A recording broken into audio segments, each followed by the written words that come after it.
நாமத்திற்கு ஸ்தோத்திரம். இன்னைக்கு நம்ம யோவான் 21வது அதிகாரம் 14வது வசனத்தை தியானிக்க இருக்கிறோம். யோவான் 21:14.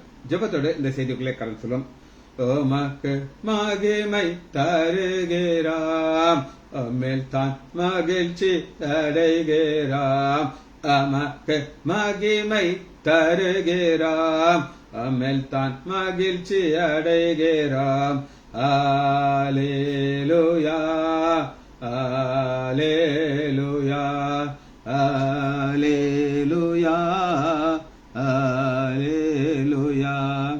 தாழ்மையில் அடிமையை நோக்கி பார்த்தீரே, தாழ்மையில் அடிமையை நோக்கி பார்த்தீரே, உயர்த்தி மகிழ்ந்தீரே, ஒரு கோடி சோஸ்திரமே, உயர்த்தி மகிழ்ந்தீரே, ஒரு கோடி சோஸ்திரமே. உகர ரிவர ரிகனரா, ரிபர ரிபர ரிகரரா, ரி ரரரா விகனரா.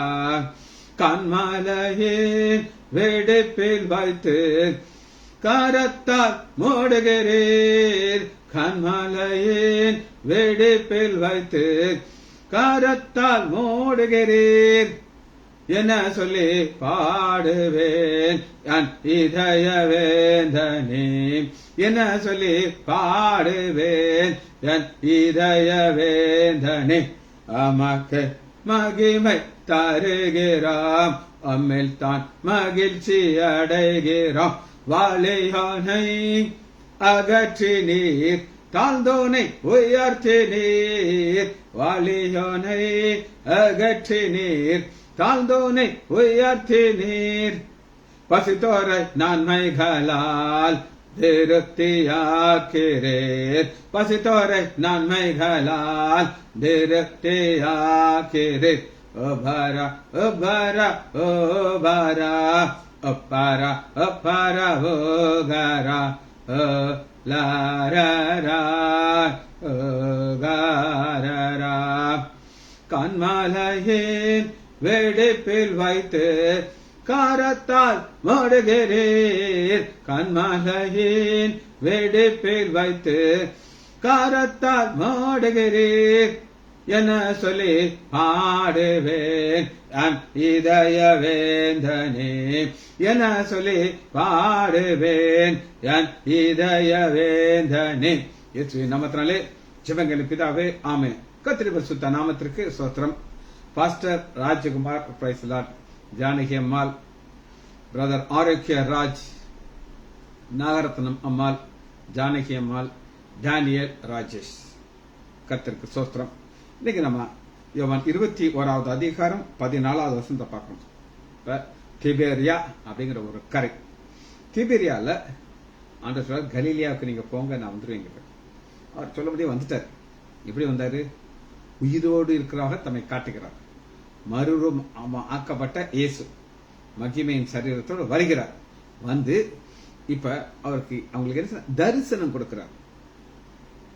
14வது வசனம் வாசிக்கிறேன். இயேசு மரித்தோரிலிருந்து எழுந்த பின்பு, இதுதான் நம்முடைய ஆண்டவராகிய இயேசு கிறிஸ்துவினுடைய ஒரு ஸ்பெஷாலிட்டி. என்ன ஸ்பெஷாலிட்டி அப்படின்னு கேட்டீங்கன்னா, உலகத்தில் உள்ள பிறந்த அத்தனை பேரும் மரிச்சிட்டாங்க. அது யாரா இருந்தாலும் சரி, எவ்வளவு பவர்ஃபுல்லா இருந்தாலும் சரி, எல்லாரும் மரித்துட்டாங்க. அவங்களுடைய சரீரம் எங்க இருக்குன்னா ஒரு கல்லறையில் இருக்கும், இல்ல எரிச்சிருப்பாங்க. இந்த கல்லறையில அவங்களுடைய ஒரு சரீரம் இருக்கும்.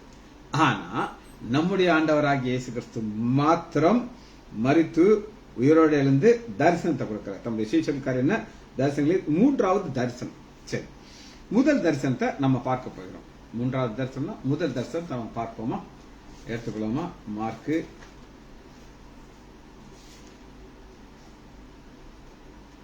16வது அதிகாரம் 9வது வசனம். 16:9. வாரத்தின் முதல் நாள் அதிகாலையிலே இயேசு எழுந்த பின்பு மகதலேனா மரியாளுக்கு முதல் தரிசனமான ஃபர்ஸ்ட் தரிசனம் மகதலேனா மரியாள். ஏன் மகதலேனா மரியாளுக்கு அவளுக்கு கொடுத்தார்னா அந்த அன்பு தாங்க ஆண்டவர் அசைக்குது. எப்பவுமே பாத்தீங்கன்னா ஃபர்ஸ்ட் இஸ் தி பெஸ்ட் அப்படின்னு சொல்லுவாங்க. ஆனா ஆண்டவர் தி பெஸ்ட் தரிசனத்தை 7 பிசாசு இருக்கிற பெண்ணிடத்தில் பாருங்க 10வது வசனம். மார்க்கு 16:10. அவளிடத்திலிருந்து அவர் 7 பிசாசுகளை துரத்தி இருந்தார். அவள் புறப்பட்ட பொழுது, இன்னைக்கு யாருக்கு ஆண்டோடைய அன்பு ரொம்ப ரொம்ப ரொம்ப புரியும்னா, யார் யாருக்கெல்லாம் ஆண்டவர் விடுதலை கொடுத்திருக்காரோ அவங்க தான் தெரியும். அது நோயிலிருந்து விடுதலையா இருக்கலாம், பாவ கட்டைகளிலிருந்து விடுதலையா இருக்கலாம், பிசாசு பிடியிலிருந்து விடுதலையா இருக்கலாம். 3 வகையில இன்னும் நிறைய இருக்கலாம். அந்த கட்டைகளிலிருந்து யார் யாருக்கெல்லாம் ஆண்டவர் விடுதலை கொடுத்திருக்காரோ அவங்களுக்கு தான்.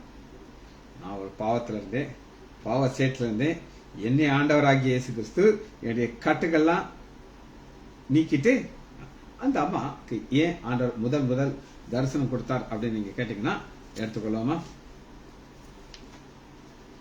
யோவான் 20வது அதிகாரம் முதல் தரிசனத்தை பார்க்கிறோம். 20:1. வாரத்தின் முதல் நாள் காலையிலே அதிக இருட்டோடே போறது கஷ்டமா லேசா? ரொம்ப கஷ்டம். ஆனா இது ஒரு ஸ்திரீ, ஒரு பெண் வெளியில வரவே முடியாது. ஆனா வந்தது எதற்காக அப்படின்னு கேட்டீங்கன்னா, வந்து கல்லறையிலே அடைத்திருந்த கல்லை எடுத்து போட்டுக்கிறதை கண்டார். முதல் தரிசனத்தை ஆண்டவர் யாருக்கு கொடுக்கிறாரா? யார அவர் அதிகமாக நேசிக்கிறார்கள். இந்த அன்புங்கிறது வந்து பாத்தீங்கன்னா நம்ம விட்டு டக்கு டக்கு டக்குன்னு மாறிடும். ஒருத்தர் என்னை நேசிக்கிறார், ஆனா என்னைக்கு அந்த அன்பு மாறும் எனக்கு தெரியாது. மாறிடும். நான் எத்தனையோ பேரை பார்த்துருக்கிறேன். அன்பு மாறிடுச்சுனா அவங்க பேச்சு மாறிடும், எல்லாமே மாறிடும்.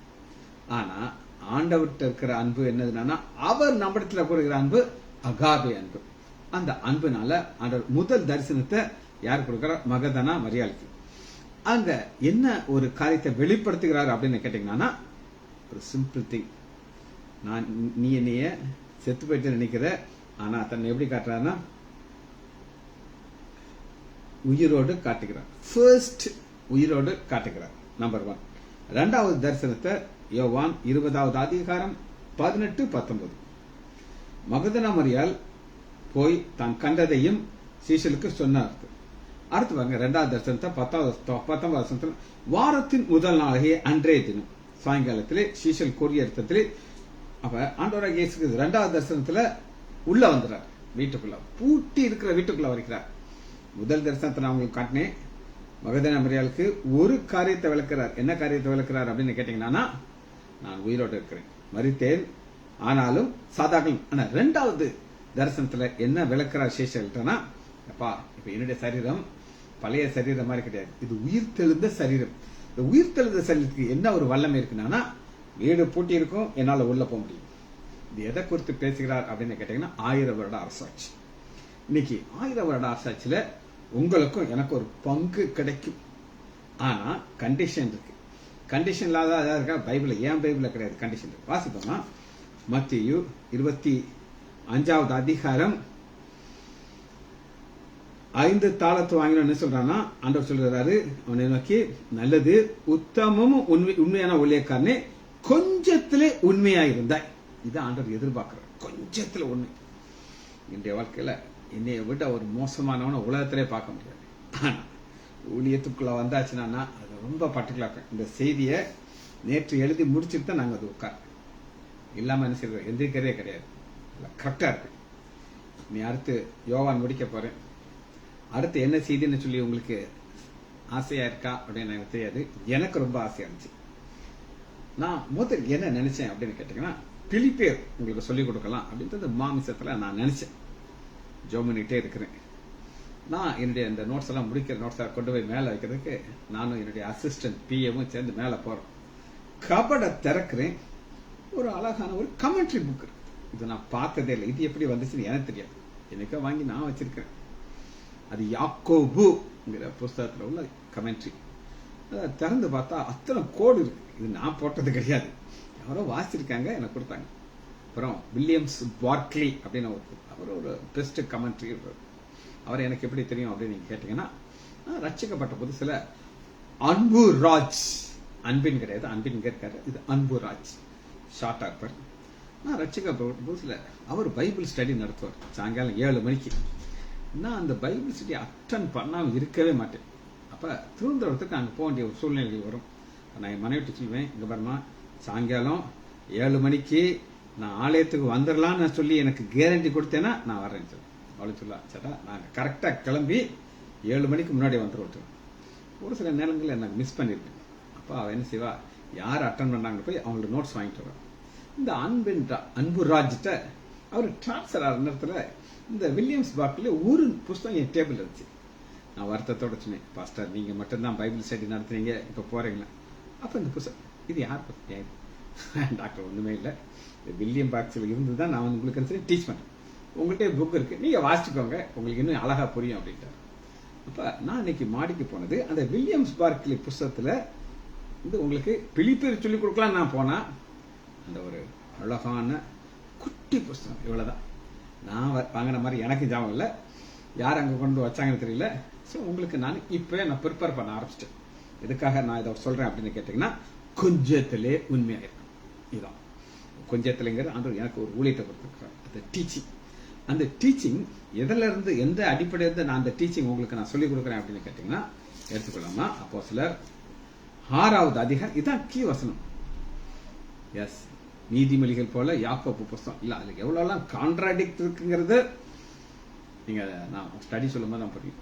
ரைட், பார்ப்போமா? அப்போஸ்தலர் 6வது அதிகாரம், நாங்களோ ஜெபம் பண்ணுவதிலும் வேத வாசனத்தை போதிக்கிற ஊழியத்தில் இடைவிடாமல் தடுக்கிறது. வேத வசனத்தை போதிக்கிற ஊழியம் ஆண்டவர் எனக்கு இதை கொடுத்தார். இப்ப ஜே.எம். ஸ்டாலின் இருக்காரு, அவரும் நல்ல ஒரு பைபிள் ஸ்காலர், எவ்வளோ வாசிச்சிருக்காரு. ஆனா எத்தனையோ புக்ஸ் வாங்கியிருக்கிறத நான் பார்த்திருக்கேன். எனக்கு ஒரு காப்பி கொடுப்பாரு, ஜெராக்ஸ் காப்பி. ஆனா இப்ப எந்த புத்தகத்தை அவர் தியானிச்சுக்கிட்டு இருக்கிறாரு, எதுல நோட்ஸ் எழுதிருக்கு எனக்கு தெரியாது. வேலைக்கு போயிடுவாரு, ஆனா அதுல கொஞ்சத்துல உண்மையா இருக்காம ஆண்டவர் பாக்குறாரு. சரி, எதுக்காக இதை நான் உங்களுக்கு சொல்றேன் அப்படின்னு கேட்டீங்கன்னா, ஆண்டவர் உங்கள்கிட்ட ஒரு எதிர்பார்க்கிறார். அதுதான் கொஞ்சத்திலே நீ உண்மையா இருந்தால் உன்னை அநேகத்திலே உன்னை அதிபதியா வைப்பேங்கிறது. அப்ப மகதலேனா மரியாளுக்கு காட்டின தரிசனம் வேற. ஆனா 2வது தரிசனம் சீசர்கள் காட்டுறாரு, ஒரு சரீரம் இருக்குதுப்பா, இந்த சரீரம் என்ன செய்யும்னா கடந்து போயிடும், உள்ள போய் வெளியில வந்துடும், திறக்க அவசியம் இல்லை. இது 1000 வருட அரசாட்சியில ஆண்டவனுக்கு 2 வகையான ஊழியத்தை கொடுக்கப்படுது. ராஜாக்கள், ஆசாரியர்கள். வாசிப்போமா? வெளிப்படுத்துதல் 1வது அதிகாரத்துல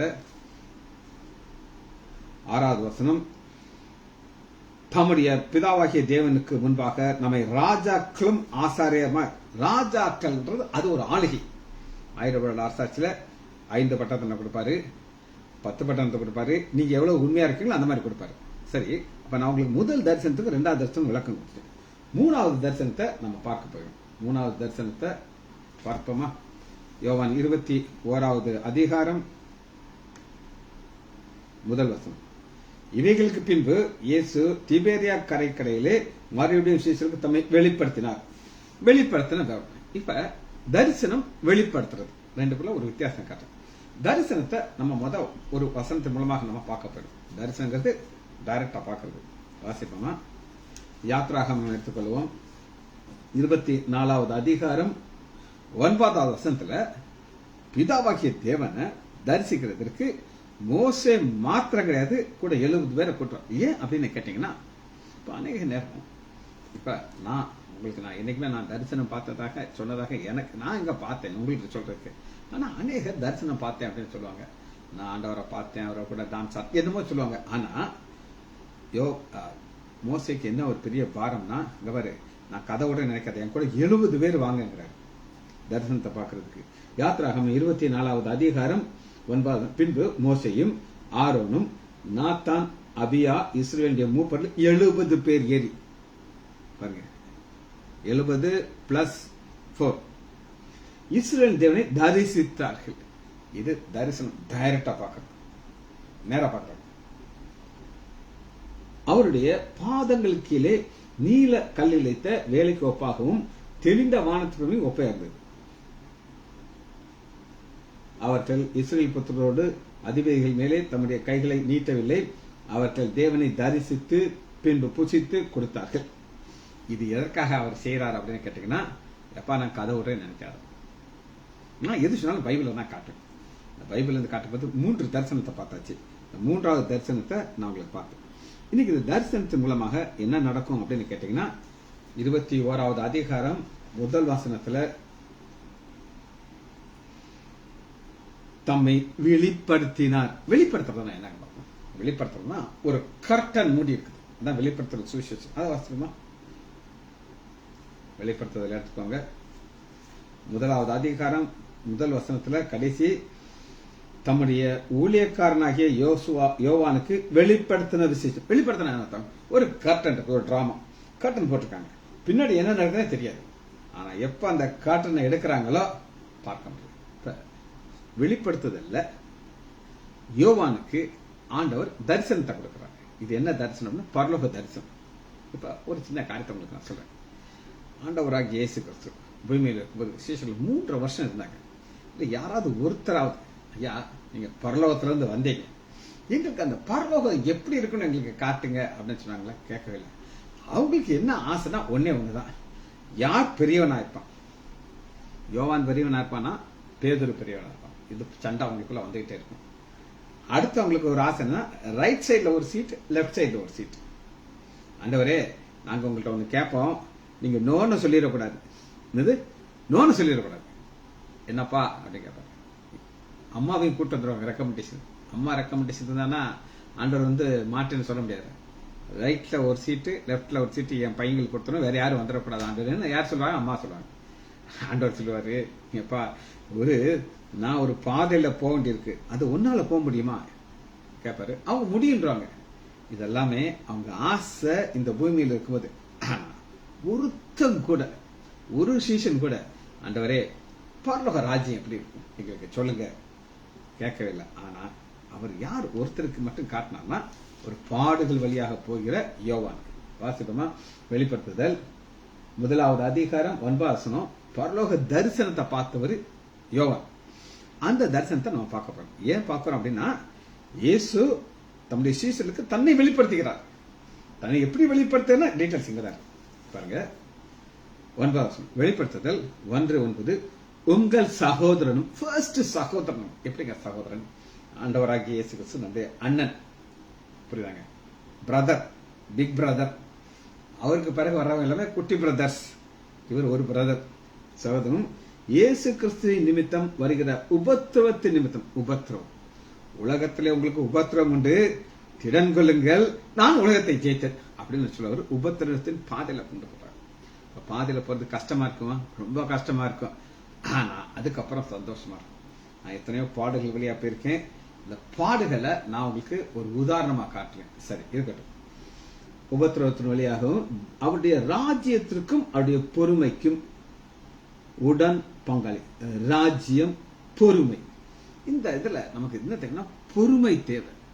சரி, அவங்களுக்கு அந்த ராஜ்யத்தை குறித்து என்ன ஒரு டிஸ்பியூட் இருந்துச்சு அப்படின்னு கேட்டீங்கன்னா, ராஜ்யம், அவருடைய ராஜ்யம் ஏற்றுக்கொள்ளாமா? அப்போஸ்தலர் 1வது அதிகாரம் 6வது வசனத்தை உயிர்த்தெழுந்த ஆண்டவராகிய இயேசு கிறிஸ்துவை பார்த்து இந்த சீஷர்கள் ஒரு கேள்வி கேட்கறாங்க. என்ன கேள்வி கேட்கறாங்கன்னா, அப்பொழுது கூடியிருந்தவர்கள் இயேசுவை நோக்கி, ஆண்டவரே இக்காலத்திலா ராஜ்யத்தை இஸ்ரவேலுக்கு திரும்ப கொடுப்பீர்கள். இக்காலத்திலா, இது என்ன இக்காலம் அப்படின்னு கேட்டீங்கன்னா, நீங்க உயிரோடு வந்தீங்கய்யா, உங்களை சிலுவையில் அறிஞ்சு கொன்னே விட்டாங்க.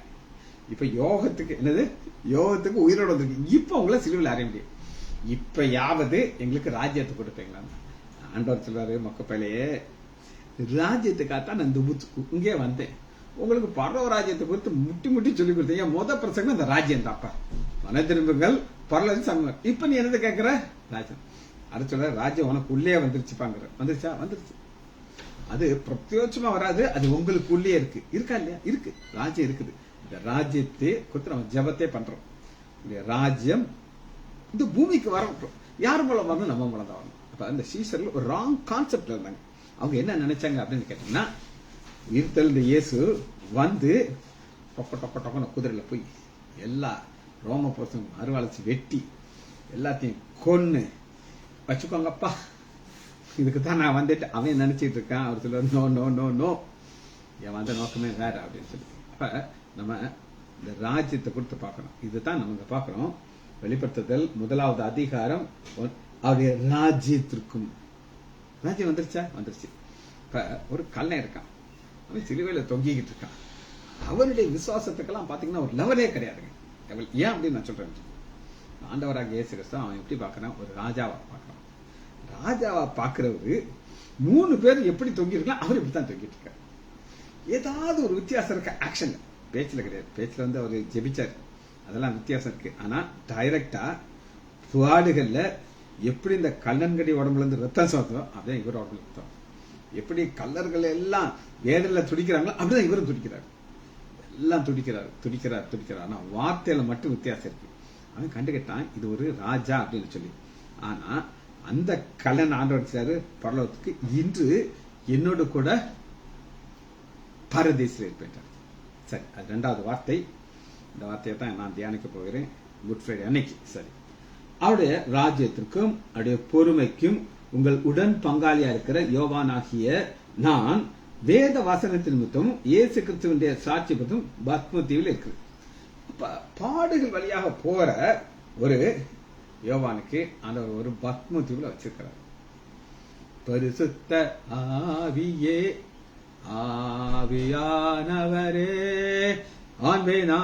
ஆவியானவரே இப்பவாரம் இறங்கி வாரம் எங்கள் மத்தியிலே பாத்மோ தீவினிலே பக்தனை தேற்றினீரே பாத்மோ தீவினிலே பக்தனை தேற்றினீரே யானையும் தேற்றி ஆற்றவாரும் இந்த வேளையிலே ஆவியானவர் கொண்டு போயிட்டார் வச்சிருக்காரு.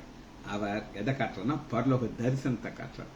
இனி நடக்கக்கூடிய ஒவ்வொரு காரியத்தை முதல்ல யாரை காட்டுறானா தரிசனத்துல ஆண்டவராகிய இயேசு கிறிஸ்துவன் 12வது வசனம். வெளிப்படுத்துதல் 1வது அதிகாரம் 12வது வசனம். நம்ம எதை தியானிச்சுக்கிட்டோம்னா 3 தரிசனத்தை ஆண்டவர் கொடுத்துட்டார். அது என்ன தரிசனம்னா தன்னை உயிரோடு இருக்கிறவரா காமிக்கிறார். அது மகிமையின் சரீரம். ஆனா இதுதான் இந்த தரிசனம் தான் ஃபைனல் தரிசனம். வாசிப்போமா 13வது வசனம். அந்த 7 குத்து விளக்குகள் மத்தியிலே நிலை அங்கி தரித்து. நிலை அங்கிங்கிறது என்ன அப்படின்னா ஆசாரியனுடைய டிரெஸ். இயேசு கிறிஸ்து யார்? ஆசாரியன். என்ன ஆசாரியன்? பிரதான ஆசாரியன். அந்த டிரெஸ்ஸை காட்டுறாரு. நிலை அங்கி தரித்தவராய் மார்பருகே பொற்கச்சை. மார்பருகே பொற்கச்சை. பொற்கச்சைனா கோல்டு. இந்த கோல்டுங்கிறது பரலோக மெட்டல். மார்புங்கிறது என்னன்னா அது ஒரு அன்பை காட்டும். தாய் போல இருக்கிற அன்பு இருக்கிறவர் யார்? அவரு உங்களுக்கு ராஜா. தாய் அன்பு இருக்குது, அவர் ராஜா. உங்களை ஆற்றி தேற்றுகிறவர். அவர் மார்பில் இருக்குது பொற்கச்சை, பொன், கோல்டன் கலர். சரி, மார்பு. மனுஷகுமாரனுக்கு ஒப்பானவரை கண்டேன். மனுஷகுமாரனுக்கு ஒப்பானவர் கடவுள்ல பார்க்க முடியுமா? முடியாது. அவர் ஆவியா இருக்கிறார். ஆனா அதே ஆவியா இருக்கிறவர் நம்ம பார்க்கறதுக்கான அவர் எப்படி பார்க்கிறோம்? ஒரு தாய் அன்போட மனுஷகுமாரனுக்கு ஒப்பானவரை பார்க்கிறார். இது ஒரு தரிசனம். இந்த தரிசனம் நேரா பார்க்கிறார். யார பார்க்கிறார்? நம்முடைய ஆண்டவராகிய இயேசு கிறிஸ்து. 3 தரிசனத்தை உங்களுக்கு காமிச்சிட்டு 4வது தரிசனத்துக்குள்ள வந்தாச்சு. 4வது தரிசனம் பரலோக ராஜ்யத்துக்கு. தொடர்ந்து பார்ப்போமா? அவருடைய சிரசும் மயிரும் வெண் பஞ்சை போல். சிரசு மயிறு. சிரசு தலை, மயிறு. நான் போகும்போது அதாவது தப்பா சொல்லல, ஒரு உதாரணத்துக்கு சொல்ல நீங்க என்னை தவறா புரிந்து கொள்ளக்கூடாது. ஒருத்தர் பயங்கர கருப்பு, முகம் ஃபுல்லா பிளாக், முடி ஃபுல்லா ஒயிட். அவர் என்ன நினைச்சிருப்பாரு நான் உங்களுக்கு சொல்றேன். என் முகம் வெள்ளையா இருந்து என் முடி கருப்பா இருந்தா எவ்வளவு அழகா இருக்குன்னு அவர் நினைச்சிருக்கலாம். ஆனா ஆப்போசிட்டா இருக்குது. முகம் ஃபுல்லா கருப்புனா இதோட கருப்பை பார்க்க முடியாது. ஒயிட்னா முடியல, எனக்கு மண்டையில முடிய கிடையாது, ஷைனிங் இருக்குது. ஆனா அத்தனை முடி இருக்கு, கொத்து கொத்தா இருக்கு. ஆனா ஒயிட்டா இருக்கு. இதுதான் மனுஷர்களுக்கு இருக்கும். ஆனா இங்க நம்ம பாக்குறது என்னன்னா அவருடைய சிரசும் மயிரும் வெண் பஞ்சுங்கிறது என்ன அப்படின்னு கேட்டீங்கன்னா பரிசுத்தம். வெண் பஞ்சை போல இருந்தது, உறைந்த மலையை போல் வெண்மை. உறைந்த மலை அப்படின்னா என்ன அப்படின்னு கேட்டீங்கன்னா அதுல எந்தவித ஒரு கலப்படம் இருக்காது. உறைந்த மலை, மழை பெஞ்சிருக்கு, ஐஸ் ஆயிடுச்சு, அந்த அளவு ஒரு பியூரிட்டியை பார்க்கணும். அவருடைய கண்கள் அக்னி ஜுவாலையை போல் இருந்தது. அக்னி ஜுவாலை போல் இருந்த கண்களை ஒரு தரிசனத்தோட நீங்க கம்பேர் பண்ணி பார்க்கலாம். எடுத்துக்கொள்ளவா? தானியேல் எடுத்துக்கொள்ளவும் 10வது அதிகாரம் 6வது வசனம். இது ஒரு தரிசனம். 10:6. தானியேல் அதே ஆண்டவராகிய இயேசு கிறிஸ்து, வேற யாருமே கிடையாது. 10:6. அவருடைய சரீரம் படிக பச்சை போல் சரீரம். இப்ப தானியேலுக்கு சரீரத்தை காட்டுறாரு. ஏன் சரீரத்தை காட்டுறாரு அப்படின்னா அதுல இருந்து வர்ற கலர், சொகுசா கலர். படிகை பச்சை போலும், அவருடைய முகம் மின்னலில் பிரகாசிக்கிற போலும், அவருடைய கண்கள் எரிகிற தீபத்தின், கண்கள் எரிகிற தீபம், பர்னிங், அக்னி கண்கள். இதெல்லாமே ஒவ்வொருத்தர் பார்க்கும்போது ஒவ்வொரு மாதிரி சொல்லணும். என்ன ஒருத்தர் பார்க்கும்போது என்ன ஒரு கிளடா உட்காந்துருக்கானே, எனக்கு ஒரு ஊழியக்காரர் சொல்றாரு, அவர் என்கிட்ட சொல்றாரு, இவர் என்னுடைய மெசேஜை ரெக்கமெண்ட் பண்ணிருக்காரு. கேட்டுட்டு அவர் சொல்றாரு, யோ சொட்ட நல்லா தாயா செய்தி சொல்றான். யாரு சொட்ட? என் மண்டையை பார்த்துக்கிட்டு அவருக்கு என்னை பார்க்கும்போது ஒரு மொட்டை மொட்டை மாதிரி தான் தெரியுது. இது உண்மைதான், இல்லை நான் சொல்ல, நான் வருத்தப்படுறதெல்லாம் கிடையாது. அப்ப அவருடைய கண்களுக்கு நான் எப்படி தெரியுது? இப்படித்தான் என்னைய பார்க்கறாரு. அதுபோல இங்க அவருடைய கண்கள் எரிகிற தீபம் போலவும், அவருடைய புயங்கள், அவருடைய கால்கள் துளைக்கிற வெண்கல நிறுத்து. இதே காலத்தான் இங்கே நம்ம பார்க்கணும். எந்த வித வித்தியாசமும் கிடையாது. தரிசனத்துல சேம். இங்க பாருங்க, பஞ்சாசம் வெளிப்படுத்துதல் 1:15, அவருடைய பாதங்கள் உலையில் காய்ந்த பிரகாசமான வெண்கலை போடுறது, அவருடைய சத்தம் பெருவெள்ளத்து இரைச்சலை போடுறது. இது எல்லாமே நம்ம பார்க்கிறது ஒரு தரிசனத்தை பார்க்கணும். சரி, ஆபிரகாமுக்கு ஆண்டவர் எப்படி தரிசனத்தை கொடுத்தார் அப்படின்னு சொல்லி பார்ப்போம். ஆதியாகமம் 12வது அதிகாரம் 7 12:7. இது எங்க அப்படின்னு பாத்தீங்கன்னா, ஒரு பிரயாணத்துல இருக்காங்க. அன்னை மறிச்சிட்டாரு. வாசிப்போமா? தேராகு வம்ச வரலாறு. தேராகு, ஆபிரகாம், நாகோர், ஆரான் மறிச்சிட்டார். ஆதியாகமம் 11:27. மறிச்சதுக்கு அப்புறம் அவங்க ஒரு பிரயாணம் போறாங்க. அதை பத்தி ஒரு டீட்டெயிலா ஸ்டடி உங்களுக்கு அங்க போனா இங்க போய் முடிக்க முடியாது. I have to finish. ஆனா 12வது அதிகாரம் 7வது வசனத்துல இப்ப எங்க வந்துட்டாங்க அப்படின்னு கேட்டீங்கன்னா, கானான் தேசத்துக்கு வந்துட்டாங்க. கானான் தேசத்துக்கு வந்ததுக்கு அப்புறம் ஆண்டு ஒரு தரிசனம் கொடுக்கிறார். ஆதியாகமம் 12:7, கர்த்தர் ஆபிரகாமுக்கு தரிசனமாகி, உன் சந்ததிக்கு இந்த தேசத்தை கொடுப்பேன், அப்பொழுது அவன் தான். அப்ப சொன்ன உடனே அவர் அங்கேயே செட்டில் ஆகணும். ஆனா அவர் அங்கிருந்து போயிட்டார். ஆனா போக கூடாது. அடுத்து ஒரு வித்தியாசமான தரிசனத்தை யார் கொடுக்கிறாங்க? ஆதியாகமம் 35வது அதிகாரம் 7வது வசனம். ஆதியாகமம் 35:7.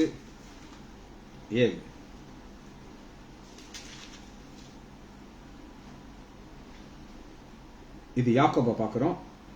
அங்கே அவன் ஒரு பலிபீடத்தை கட்டி தன் சகோதரனுடைய முகத்திற்கு தப்பி ஓடின பொழுது அங்கே தனக்கு தேவன் தரிசனமானபடினாலே அந்த இடத்துக்கு எல் பெத்தேல் பேர்.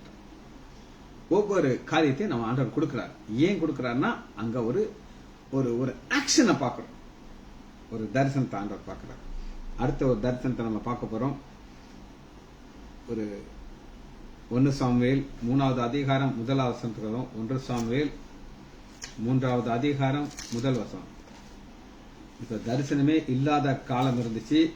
தரிசனமே இல்லாத காலத்தில் இருக்கும் பொழுது ஆண்டவர் பேச ஆரம்பிக்கிறார்.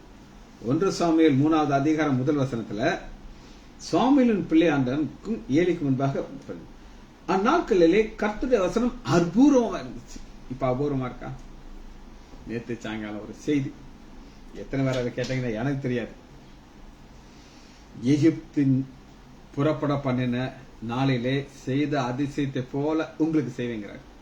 3 பகுதியை பிரிச்சு ஃபர்ஸ்ட் மெசேஜ் நான் கொடுத்துட்டேன். உங்களுக்கு கட்டாயம் அபூர்வம்னு நீங்க சொல்ல முடியாது. இங்க ஜெயந்தி அக்கா இருக்காங்க. இப்ப இந்த பேஸ்புக்லாம் வர்றதுக்கு முன்னாடி அவங்க விருந்தினர் வந்தாங்கன்னா என்கிட்ட வந்துடுவாங்க, அண்ணே எனக்கு 1 மணி நேரம் நீங்க எனக்கு செய்தி சொல்லணும். அவங்களுக்கு அப்படி ஒரு ஆசை அதை கற்றுக்கொள்ளணும்ட்டு. அடுத்து சொல்லுவாங்க, நாளைக்கு நான் இருப்பேன்னே, எனக்கு இன்னொரு 1 மணி நேரம் எனக்கு செய்தி சொல்லணும். நானும் சந்தோஷமா சொல்லிக் கொடுப்பேன். ஆனா இப்ப இது அபூர்வம் அல்ல, ஓவர்ஃப்ளோ இருக்கு, ஓவர் டோஸ். அந்த நேரத்துல ஆண்டவர் ஒரு ஆளுக்கு தரிசனம் ஆறாரு. ஏலிக்கு இல்ல, யாருக்கு தரிசனம் கொடுக்கிறாரு? குட்டி சாமில் கிடையாது, நல்ல வயதான ஒரு பையன்ட்ட. ஆனா பாப்போமா, 3வது அதிகாரம் 7வது வசனம், சாமுவேல் கர்த்தரை இன்னும் அறியாதிருந்தான். அவனுடைய வார்த்தை அவனுக்கு ஏன் ஏலிட்ட சொல்லல அப்படின்னு நீங்க கேட்டீங்கன்னா, ஏலி ஒரு பிக்ஸ் ஆயிட்டார், என் வாழ்க்கை இப்படித்தான் அப்படின்னு சொல்லி. எல்லாத்தையும் சொன்ன பிறகு என்ன அழகா சொல்றாருன்னா, 18வது வசனம் தெளிவா சொல்றாரு, உன் பையனுக்கு என்ன நடக்கணும்னு சொல்லி. மறைக்காமல் அந்த காரியங்களை அவனுக்கு அறிவித்தான். அதற்கு அவர் கர்த்தர் தமது பார்வைக்கு நலமன். வயசாச்சு பாத்தீங்களா? இப்ப போய் ஆண்டவர்ட்டெல்லாம் போராட முடியாது, விட்டுட்டாரு. அந்த மாதிரி ஆள்கிட்ட நினைச்ச மாட்டார், ஆண்டவர் கொடுக்க மாட்டார். யோபுட்ட ஒரு காரியத்தை நம்ம பார்க்கிறோம். யோபுட்ட ஒரு பார்ப்போமா? யோபு 9வது அதிகாரம் 11வது வசனத்துல யோபுடைய வாழ்க்கையில ஆண்டவர் பாடுகள் வழியா கொண்டு போறார். அதனால யோபுவால என்ன சொல்ல முடியுதுன்னா 9வது அதிகாரம் 11வது வசனம் பாருங்க. 9, இதோ அவர் என் அருகிலே போகிறார். போறதெல்லாம் தெரியுது, ஆனா என் பக்கத்துல என் கூட இருக்க மாட்டேங்கிறார். அவர் நான் காணேன், அவர் கடந்து போகிறார், நான் அவரை அறியேன். போயிட்டாரு. ஆனா நமக்கு அப்படி கிடையாது. ஆண்டவர் நம்மளோட கூட இருக்கிறார், வழி நடத்துகிறார், கூட இருக்கிறார். சரி, எல்லாம் இருக்கட்டும். முக்கியமான ஒரு தரிசனத்தை பார்க்க போயிடும். இதோட நம்ம இந்த செய்தியை முடிக்க போறோம். ஏசாயா 53வது அதிகாரம் 1 வசனம். இதுதான் ஃபைனல். இன்னொன்னு மூலம் பார்த்தோம் நம்ம. ஆனா இதுக்கு ஈக்குவலா ஒன்று கிடையாது. ஆண்டவராக இயேசு கிறிஸ்து சிலுவையில பார்க்கிறார்.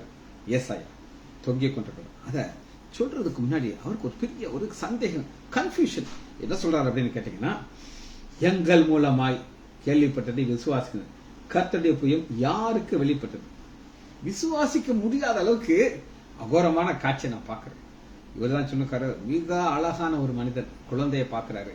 ஆனா இப்ப பார்க்கிறாரு, நான் ஒரு தரிசனத்தை பார்க்கிறேன். 53வது அதிகாரத்துல பார்க்கிற தரிசனத்தை நான் சொன்னா யார் நம்புவாங்க?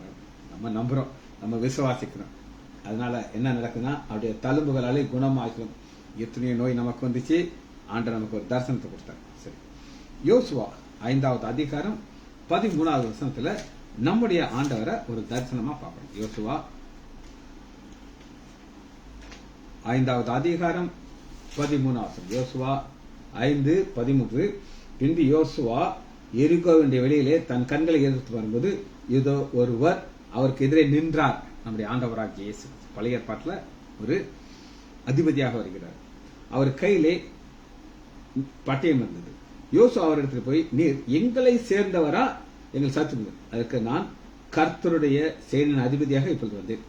இவர் நம்முடைய ஆண்டவராகிய இயேசு கிறிஸ்து பழைய ஏற்பாட்டுல எப்படி வருவார் அப்படின்னு கேட்டீங்கன்னா, ஒரு தூதனானவரா வருவார். என்னாகமம் 22வது அதிகாரம்,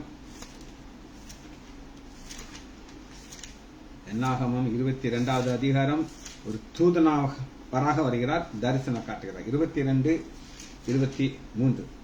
கர்த்தருடைய தூதனான தூதன் அப்படின்னு வந்தானா ரெகுலர் தூதன். அங்க என்ன பார்க்கறது?